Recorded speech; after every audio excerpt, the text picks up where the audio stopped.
ಆತ್ಮೀಯ ಸ್ಪರ್ಧಾರ್ಥಿಗಳಿಗೆಲ್ಲ Vidyasharade education world YouTube ಚಾನಲ್ಗೆ ಆತ್ಮೀಯವಾದ ಸ್ವಾಗತ. ಇವತ್ತಿನ ಒಂದು ಯೂಟ್ಯೂಬ್ ಸೆಷನ್ನಲ್ಲಿ ಕರ್ನಾಟಕದಲ್ಲಿ ನೇಮಕಾತಿ ಪರೀಕ್ಷೆಗಳು ಯಾಕೆ ವಿಳಂಬ ಆಗ್ತಾ ಇದ್ದಾವೆ ಅನ್ನೋದ್ರ ಬಗ್ಗೆ ಸಂಪೂರ್ಣವಾದಂಥ ಒಂದು ಮಾಹಿತಿಯನ್ನು ತಿಳಿಸ್ತೀವಿ. ಅದಕ್ಕಿಂತ ಮುಂಚೆ ನಮ್ಮ ಚಾನಲ್ಗೆ ಯಾರೆಲ್ಲ ಸಬ್ಸ್ಕ್ರೈಬ್ ಮಾಡಿಲ್ಲ ಸಬ್ಸ್ಕ್ರೈಬ್ ಮಾಡಿ ಅಂತ ತಿಳಿಸ್ತಾ, ಈಗಾಗಲೇ ನಿಮಗೆ ಗೊತ್ತಿರುವಂತೆ ಸಿದ್ದರಾಮಯ್ಯನವರು ಮುಖ್ಯಮಂತ್ರಿ ಹುದ್ದೆಯಿಂದ ರಾಜೀನಾಮೆಯನ್ನು ನೀಡಿರುವಂಥದ್ದು, ಅಂದರೆ ಪದತ್ಯಾಗ ಮಾಡಿರುವಂಥದ್ದು. ಮುಂದಿನ ಒಂದು ಮುಖ್ಯಮಂತ್ರಿಯಾಗಿ ಡಿ.ಕೆ. ಶಿವಕುಮಾರ್ ಅವರು ಬುಧವಾರ ಅಂದರೆ 3/6/2026 ಪ್ರಮಾಣ ವಚನವನ್ನು ಸ್ವೀಕರಿಸ್ತಾರೆ ಮುಖ್ಯಮಂತ್ರಿಯಾಗಿ. ಮತ್ತು ಈಗಾಗಲೇ ರಾಜ್ಯಪಾಲರು ಸಿದ್ದರಾಮಯ್ಯನವರ ನೇತೃತ್ವದ ಒಂದು ಸಚಿವ ಸಂಪುಟವನ್ನು ವಿಸರ್ಜನೆ ಮಾಡಿರುವಂಥದ್ದು. ಮುಂದಿನ ಶಿಕ್ಷಣ ಸಚಿವರು ಯಾರಾಗ್ತಾರೆ ಮತ್ತು ಈಗಾಗಲೇ ಬಹಳ ದಿನಗಳಿಂದ ಹೇಳ್ತಾ ಇದ್ದಂಥ 15,000 ಶಿಕ್ಷಕರ ಒಂದು ನೇಮಕಾತಿ ಪ್ರಕ್ರಿಯೆ ಯಾವಾಗ ಆರಂಭ ಆಗುತ್ತೆ, ಅಧಿಸೂಚನೆ ಯಾವಾಗ ಆಗುತ್ತೆ ಮತ್ತು ಪರೀಕ್ಷೆಯನ್ನು ಯಾವಾಗ ಕಂಡಕ್ಟ್ ಮಾಡ್ಬೋದು ಅನ್ನೋದ್ರ ಬಗ್ಗೆ ಸಂಪೂರ್ಣವಾದಂಥ ಮಾಹಿತಿಯನ್ನು ನೀಡ್ತಾ ಇದ್ದೀವಿ. ಅದಕ್ಕಿಂತ ಒಂದು ಮುಂಚೆ ವಿದ್ಯಾಶಾರದೆ ವತಿಯಿಂದ 3 ಹೊಸ ಬ್ಯಾಚ್ ಕೋರ್ಸ್ಗಳನ್ನು ಆರಂಭಿಸಿರುವಂಥದ್ದು. GPSTR ಅಭ್ಯಾಸ್, HSTR ಚಾಂಪಿಯನ್, GPSTR ಅಭ್ಯಾಸ್, HSTR ಚಾಂಪಿಯನ್ ಮತ್ತು PSTR ವಿಜಯ ಅನ್ನುವಂಥ ಒಂದು 3 ಹೊಸ ಬ್ಯಾಚ್ ಕೋರ್ಸ್ಗಳನ್ನು ಆರಂಭ ಮಾಡಿರುವಂಥದ್ದು. ಪ್ರತಿದಿನ ಲೈವ್ ಆನ್ಲೈನ್ ಕ್ಲಾಸಸ್ ಇರುತ್ತೆ. ಹಿಂದಿನ ಪರೀಕ್ಷೆಗಳ ಒಂದು ಪ್ರಶ್ನೋತ್ತರಗಳ ವಿಶ್ಲೇಷಣೆ ಇರುತ್ತೆ. ರೆಕಾರ್ಡಿಂಗ್ ಕ್ಲಾಸ್ಗಳನ್ನು ಕೇಳ್ಬೋದು. ಫ್ರೀ PDF ನೋಟ್ಸ್ಗಳನ್ನು ಕೊಡ್ತೀವಿ ಮತ್ತು ಕಂಪ್ಲೀಟ್ ಸಿಲೆಬಸ್ ಕವರ್ ಇರುತ್ತೆ. Daily 8:30 PM to 10 PM live online classes ಇರುತ್ತೆ. ಫೀಸ್ ಬಂದುಬಿಟ್ಟು 1000 ರೂಪೀಸ್ ಇರುತ್ತೆ. ಯಾರೆಲ್ಲ ಈ ಒಂದು ಬ್ಯಾಚ್ ಕೋರ್ಸ್ಗೆ ಜಾಯ್ನ್ ಆಗಲಿಕ್ಕೆ ಇಂಟ್ರೆಸ್ಟ್ ಇದೆ ಅವರು 9380850076 ಈ ನಂಬರ್ಗೆ ಕಾಂಟ್ಯಾಕ್ಟ್ ಮಾಡ್ಬೋದು. ಯಾವುದೇ ಒಂದು ಬ್ಯಾಚ್ ಕೋರ್ಸನ್ನು ಜಾಯ್ನ್ ಆದರೂ ಸಹಿತ ಉಳಿದ 2 ಬ್ಯಾಚ್ ಕೋರ್ಸ್ನ ಕ್ಲಾಸ್ಗಳನ್ನ ಉಚಿತವಾಗಿ ಕೇಳ್ಬೋದು ಅಂತ ತಿಳಿಸ್ತಾ, ಇದು ನಮ್ಮದು ಒಂದು ಆ್ಯಪು. ಇದರಲ್ಲಿ ಲೈವ್ ಕ್ಲಾಸ್ ಇರುತ್ತೆ, ರೆಕಾರ್ಡಿಂಗ್ ಇರುತ್ತೆ, ಸ್ಟಡಿ ಮಟೀರಿಯಲ್ ಇರುತ್ತೆ, ಆಮೇಲೆ ಟೆಸ್ಟ್ಗಳನ್ನ ಅಟೆಂಡ್ ಮಾಡ್ಬೋದು. ಈಗ 124 ಮೆಂಬರ್ಸ್ ಜಾಯ್ನ್ ಆಗಿರುವಂಥದ್ದು. ಹೆಚ್ಚಿನ ಒಂದು ಮಾಹಿತಿಗೆ ಈ ನಂಬರ್ಗೆ ಕಾಂಟ್ಯಾಕ್ಟ್ ಮಾಡ್ಬೋದು. 9380850076 ಈ ನಂಬರ್ಗೆ ಕಾಂಟ್ಯಾಕ್ಟ್ ಮಾಡಿ ಹೆಚ್ಚಿನ ಮಾಹಿತಿಯನ್ನು ಪಡಿಬೋದು. ಇನ್ನು ಕರ್ನಾಟಕದಲ್ಲಿ ಶಿಕ್ಷಕರ ನೇಮಕಾತಿ ಬಹಳ ದಿನಗಳಿಂದ ಏನವ್ರು ಹೇಳ್ತಾ ಇದ್ದರು, ಒಟ್ಟು 15,000 ಒಂದು ಶಿಕ್ಷಕರ ನೇಮಕಾತಿಯನ್ನು ಮಾಡ್ತೀವಿ ಅಂತಿಕೊಂಡು ಭಾಳ ದಿನಗಳಿಂದ ಹೇಳ್ತಾ ಇದ್ದರು. ಆ ಒಂದು ಶಿಕ್ಷಕರ ನೇಮಕಾತಿ ಪ್ರಕ್ರಿಯೆ ಈಗ ಮುಂದಕ್ಕೆ ಹೋಗುವಂಥದ್ದು. ರಾಜ್ಯದಲ್ಲಿ ಉಂಟಾಗಿರುವಂಥ ಒಂದು ರಾಜಕೀಯ ಬೆಳವಣಿಗೆಗಳು, ಸಿದ್ದರಾಮಯ್ಯನವರು ಮುಖ್ಯಮಂತ್ರಿ ಹುದ್ದೆಗೆ ರಾಜೀನಾಮೆ ನೀಡಿರುವಂಥದ್ದು, ಈ ಒಂದು ಬೆಳವಣಿಗೆಯಿಂದಾಗಿ ನೇಮಕಾತಿ ಪ್ರಕ್ರಿಯೆಗಳಿಗೆ ಒಂದು ಬ್ರೇಕ್ ಹಾಕಿರುವಂಥದ್ದು.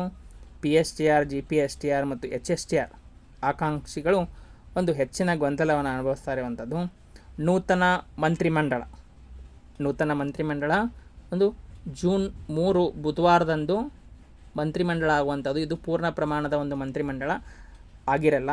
ಒಂದು 5ರಿಂದ 10 ಜನ ಮಾತ್ರ ಸಂಪುಟ ದರ್ಜೆ ಸಚಿವರಾಗಿ ಪ್ರಮಾಣ ವಚನವನ್ನು ಸ್ವೀಕರಿಸ್ತಾರೆ.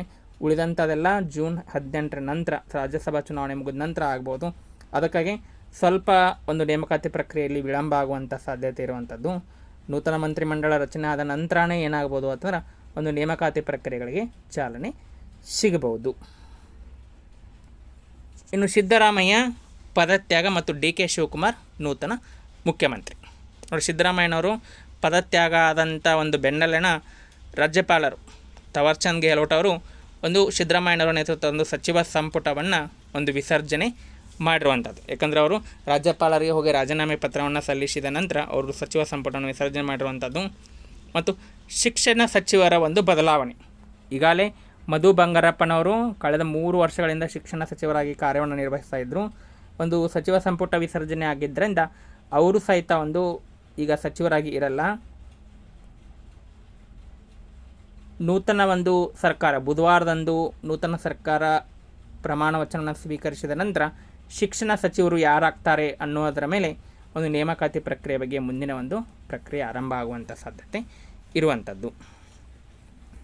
ಇನ್ನು 15,000 ಶಿಕ್ಷಕರ ಒಂದು ನೇಮಕಾತಿ ನೋಡಿ, ಈಗಾಗಲೇ ಸಾಕಷ್ಟು ಅಡೆತಡೆಗಳು 2022ರಿಂದ 2026 4 ವರ್ಷಗಳಿಂದ ಒಂದು ಇನ್ನೂ ಸಹಿತ ಒಂದು ಹಳೆ ನೇಮಕಾತಿ ಪೂರ್ಣಗೊಂಡಿಲ್ಲ.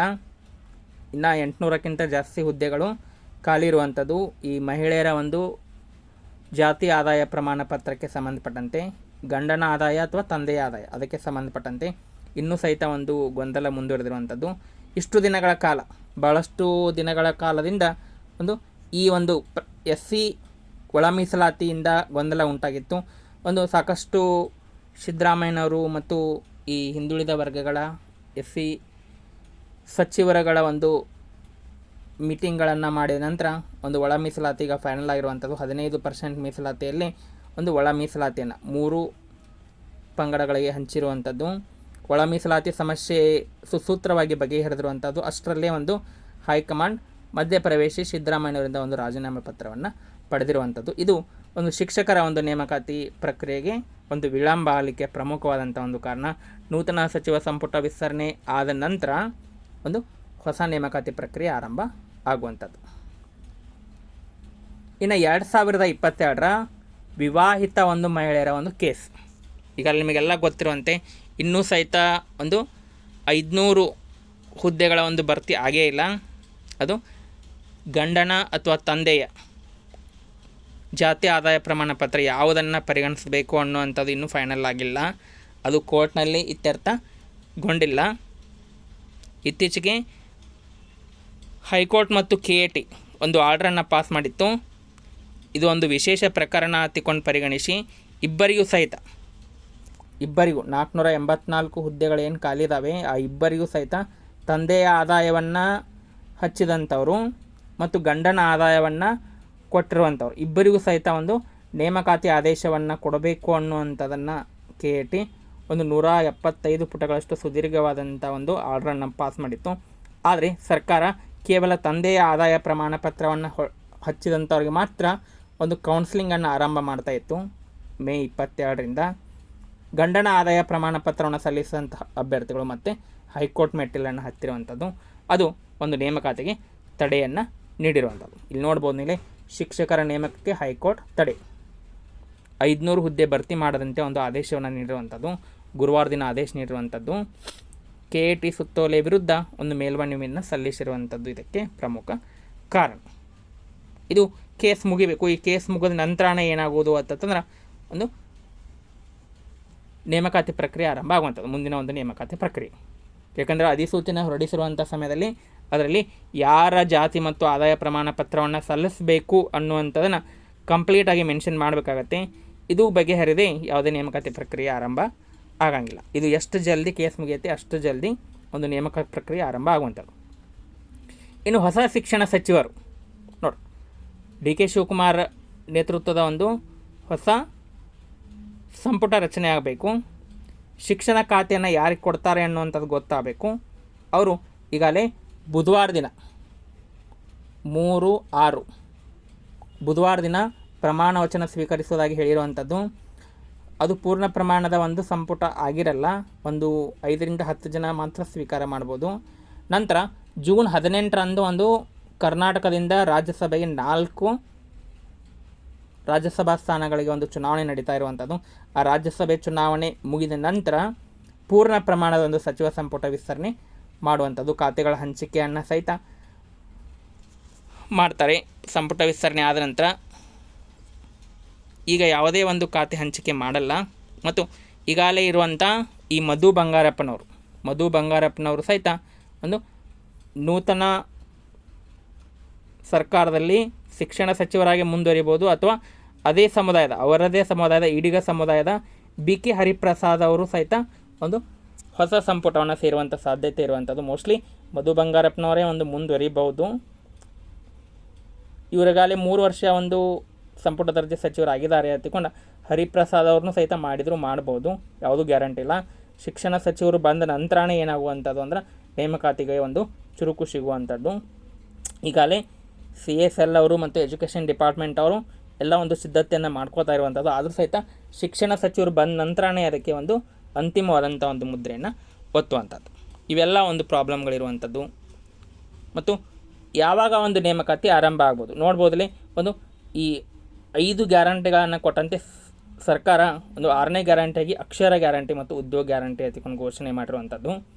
ಸಿದ್ದರಾಮಯ್ಯವರ ಒಂದು ಸರ್ಕಾರ 15,000 ಒಂದು ಶಿಕ್ಷಕರ ಒಂದು ನೇಮಕಾತಿಗೆ ಒಪ್ಪಿಗೆಯನ್ನು ಕಳೆದ ಒಂದು ಶೈಕ್ಷಣಿಕ ವರ್ಷದಲ್ಲಿ ಕಲ್ಯಾಣ ಕರ್ನಾಟಕ ವಿಭಾಗದಲ್ಲಿ 5,267 ಶಿಕ್ಷಕರ ನೇಮಕಾತಿಗೆ ಒಂದು ಅನುಮೋದನೆ ಕೊಟ್ಟಿದ್ದರು. ಈಗ ಮತ್ತೆ ಅದಕ್ಕೆ 10,000ಕ್ಕಿಂತ ಜಾಸ್ತಿ ಒಂದು ಅನುಮೋದನೆ ಕೊಟ್ಟು ಒಟ್ಟು 15,000 ಶಿಕ್ಷಕರ ನೇಮಕಾತಿ ಆರಂಭ ಆಗುವಂಥದ್ದು. ಇದು ಯಾವಾಗ ಆರಂಭ ಆಗ್ಬೋದು ಅಂತಂದ್ರೆ ಹೊಸ ಒಂದು ಮಿನಿಸ್ಟರ್ ಬಂದ ನಂತರ, ಶಿಕ್ಷಣ ಸಚಿವರು ಬಂದ ನಂತರ ಒಂದು ನೇಮಕಾತಿ ಆರಂಭ ಆಗುವಂಥದ್ದು. ಜೂನ್ ಕೊನೆಗೆ ಆಗ್ಬೋದು ಅಥವಾ ಜುಲೈ ಫಸ್ಟ್ ವೀಕ್ ಅಥವಾ ಸೆಕೆಂಡ್ ವೀಕ್ನಲ್ಲಿ ಆರಂಭ ಆಗುವಂಥ ಒಂದು ಸಾಧ್ಯತೆ ಇರುವಂಥದ್ದು. 2022ರ ಒಂದು ವಿವಾಹಿತ ಮಹಿಳೆಯರ ಒಂದು ಕೇಸ್ ಬಗೆಹರಿಬೇಕು ಮತ್ತು ಕೌನ್ಸಿಲಿಂಗ್ ಪ್ರಕ್ರಿಯೆ ಮೂಲಕ ಅದನ್ನು ಯಶಸ್ವಿಯಾಗಿ ಕೊನೆಗೊಳಿಸಬೇಕು. ಪ್ರಕರಣ ಇತ್ಯರ್ಥಗೊಂಡ ತಕ್ಷಣವೇ ಒಂದು ಹೊಸ ನೇಮಕಾತಿ 15,000 ಶಿಕ್ಷಕರ ಒಂದು ನೇಮಕಾತಿಗೆ ಒಂದು ಚಾಲನೆ ಅನ್ನುವಂಥದ್ದು ದೊರೆಯುವಂಥದ್ದು. ಅದು ಯಾವಾಗಲಾದರೂ ಸಹಿತ ಒಂದು ಆಗಲಿ, ನೀವು ಒಂದು ಕಂಪ್ಲೀಟಾಗಿ ಒಂದು ಸ್ಟಡಿಯನ್ನು ಕಂಟಿನ್ಯೂಟಿಯಾಗಿ ಇಟ್ಕೊಳ್ಳಿ. ಯಾಕಂದರೆ ಕಾಲ್ಫಾರ್ಮ್ ಆದ ನಂತರ ಜಾಸ್ತಿ ಒಂದು ಸಮಯ ಇರಲ್ಲ, ಕೆಲವೇ ಒಂದು ದಿನಗಳಲ್ಲಿ, ಅಂದರೆ ಒಂದು ತಿಂಗಳು ಮಾತ್ರ ಕೊಡ್ತಾರೆ. ಒಂದು ತಿಂಗಳಲ್ಲಿ ನೀವು ಎಕ್ಸಾಮನ್ನು ಬರೀಬೇಕಾಗತ್ತೆ. ಇನ್ನು ಈ ಬಾರಿಯ ಒಂದು ನೇಮಕಾತಿಯಲ್ಲಿ ಯಾವ ಒಂದು ಹುದ್ದೆಗಳಿಗೆ ಜಾಸ್ತಿ ಪ್ರಿಫರೆನ್ಸನ್ನು ಕೊಡ್ತಾರೆ?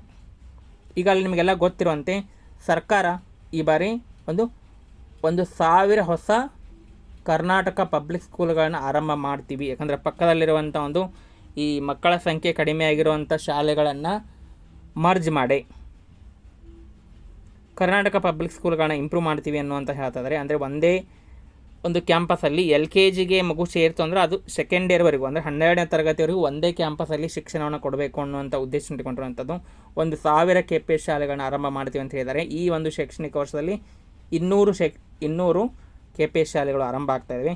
ಅದಕ್ಕಾಗಿ ಅಲ್ಲಿ ಒಂದು ಹೈಸ್ಕೂಲ್ ಟೀಚರ್ಸೇ ಜಾಸ್ತಿ ಬೇಕಾಗುವಂಥದ್ದು. ಅದಕ್ಕಾಗಿ ಪ್ರೌಢಶಾಲಾ ಶಿಕ್ಷಕರಿಗೆ ಜಾಸ್ತಿ ಒಂದು ಒಲವನ್ನು ವ್ಯಕ್ತಪಡಿಸಿರುವಂಥದ್ದು ಸರ್ಕಾರ. ಸುಮಾರು 6,000ಕ್ಕಿಂತ ಹೆಚ್ಚು ಹುದ್ದೆಗಳು ಹೈಸ್ಕೂಲ್ ಶಿಕ್ಷಕರ ನೇಮಕಾತಿಗೆ ಇರುವಂಥದ್ದು. HK ಮತ್ತು ನಾನ್ HK ಕೂಡಿದಂತೆ 6,000ಕ್ಕಿಂತ ಹೆಚ್ಚು ಹುದ್ದೆಗಳನ್ನು, ಯಾಕಂದರೆ ಕಳೆದ 11 ವರ್ಷಗಳಿಂದ ಹೈಸ್ಕೂಲ್ ಶಿಕ್ಷಕರ ನೇಮಕಾತಿ ಆಗಿಲ್ಲ. ಈ ವರ್ಷ ಅದು ಆಗ್ಬೋದು. 6,000ಕ್ಕಿಂತ ಜಾಸ್ತಿ ಹುದ್ದೆಗಳು HK ನಾನ್ HK ಸೇರಿದಂತೆ ಒಂದು ನೇಮಕಾತಿ ಪ್ರಕ್ರಿಯೆ ಆರಂಭ ಆಗುವಂಥದ್ದು. ಇದಕ್ಕೆ ಯಾವುದೇ ರೀತಿಯಾದಂಥ ಒಂದು PG ಬೇಕಾಗಿಲ್ಲ, TET ಎಕ್ಸಾಮ್ ಪಾಸ್ ಆಗಬೇಕಾಗಿಲ್ಲ. BA BEd ಮತ್ತು BSc BEd ಆಗಿರುವಂಥವ್ರು ಎಲ್ಲರೂ ಸಹಿತ ಏನು ಮಾಡ್ಬೋದು ಅಥವಾ ಇದಕ್ಕೆ ಒಂದು ಎಕ್ಸಾಮ್ಗೆ ಅಪ್ಲೈಯನ್ನು ಮಾಡ್ಬೋದು. ಇನ್ನು ಕಲ್ಯಾಣ ಕರ್ನಾಟಕ ವಿಭಾಗದಲ್ಲಿ ವಿಶೇಷವಾಗಿ ಮುಂಚೆಯಿಂದಲೂ ಹೇಳ್ತಾ ಇದ್ವಿ, ಈ ಒಂದು ಬಳ್ಳಾರಿ ಆಗಿರ್ಬೋದು, ಕೊಪ್ಪಳ ಆಗಿರ್ಬೋದು, ರಾಯಚೂರು, ಯಾದಗಿರಿ, ಕಲಬುರಗಿ, ಈ ಒಂದು 6 ಒಂದು ಜಿಲ್ಲೆಗಳಲ್ಲಿ PSTR ಹುದ್ದೆಗೆ ಜಾಸ್ತಿ ಪೋಸ್ಟ್ಗಳನ್ನ ಕರೆಯುವಂಥ ಸಾಧ್ಯತೆ ಇರುವಂಥದ್ದು. ಯಾಕಂದರೆ ಅಲ್ಲಿದ್ದಂಥ ಒಂದು ಶಿಕ್ಷಕರು ಈಗಾಗಲೇ ದಕ್ಷಿಣ ಕರ್ನಾಟಕದ ಜಿಲ್ಲೆಗಳಿಗೆ ಟ್ರಾನ್ಸ್ಫರನ್ನು ತೆಗೆದುಕೊಂಡು ಹೋಗಿರುವಂಥದ್ದು, ವರ್ಗಾವಣೆ ಮಾಡಿಕೊಂಡು. ಅಲ್ಲಿ ಸಾಕಷ್ಟು PSTR ಹುದ್ದೆಗಳು, ಅಂದರೆ 1ರಿಂದ 5ನೇ ತರಗತಿಯ ಒಂದು PSTR ಹುದ್ದೆಗಳು ಜಾಸ್ತಿ ಖಾಲಿ ಇರುವಂಥದ್ದು. ಎಷ್ಟೋ ಒಂದು ಶಾಲೆಗಳಲ್ಲಿ ಅತಿಥಿ ಶಿಕ್ಷಕರನ್ನೇ ಒಂದು ಸ್ಕೂಲ್ಗಳನ್ನು ನಡೆಸುವಂಥ ಒಂದು ಪರಿಸ್ಥಿತಿ ಇರುವಂಥದ್ದು. ಅದಕ್ಕಾಗಿ ಕಲ್ಯಾಣ ಕರ್ನಾಟಕ ವಿಭಾಗದ ಅಷ್ಟೂ ಜಿಲ್ಲೆಗಳಲ್ಲಿ PSTR ಹುದ್ದೆಗೆ ಜಾಸ್ತಿ ಒಂದು ಪ್ರಿಫರೆನ್ಸನ್ನು ಕೊಡ್ತಾ ಇರುವಂಥದ್ದು. ಮತ್ತು ಶಿಕ್ಷಕರು ತಮ್ಮ ಮೂಲ ಜಿಲ್ಲೆಗಳಿಗೆ ವರ್ಗಾವಣೆ ಪಡೆದಿರುವುದರಿಂದ ಖಾಲಿ ಹುದ್ದೆಗಳ ಸಂಖ್ಯೆ ಜಾಸ್ತಿ ಆಗಿರುವಂಥದ್ದು. ಮತ್ತು PSTR ಆಕಾಂಕ್ಷಿಗಳಿಗೂ ಸಹಿತ ಈ ಬಾರಿ ನೇಮಕಗೊಳ್ಳಲಿಕ್ಕೆ ಅವಕಾಶ ಇರುವಂಥದ್ದು. ಇದಿಷ್ಟು ಇವತ್ತಿನ ಒಂದು ಕ್ಲಾಸು. ನೇಮಕಾತಿ ಯಾಕೆ ವಿಳಂಬ ಆಗ್ತಾಯಿದೆ, ಏನು ಎತ್ತ ಅನ್ನುವಂಥದ್ರ ಬಗ್ಗೆ ಸಂಪೂರ್ಣವಾದಂಥ ಒಂದು ಮಾಹಿತಿಯನ್ನು ನೀಡಿದ್ದೀವಿ. ಮತ್ತು ಹೊಸ ಆನ್ಲೈನ್ ಬ್ಯಾಚ್ ಕೋರ್ಸ್ಗೆ ಯಾರಾದರೂ ಜಾಯಿನ್ ಆಗಬೇಕಿತ್ತು ಅಂತಂದ್ರೆ ಈ ಒಂದು ನಂಬರ್ಗೆ ಕಾಂಟ್ಯಾಕ್ಟ್ ಮಾಡಿ ಹೊಸ ಆನ್ಲೈನ್ ಬ್ಯಾಚ್ ಕೋರ್ಸ್ನೂ ಸಹಿತ ನೀವು ಕೇಳ್ಬೋದು.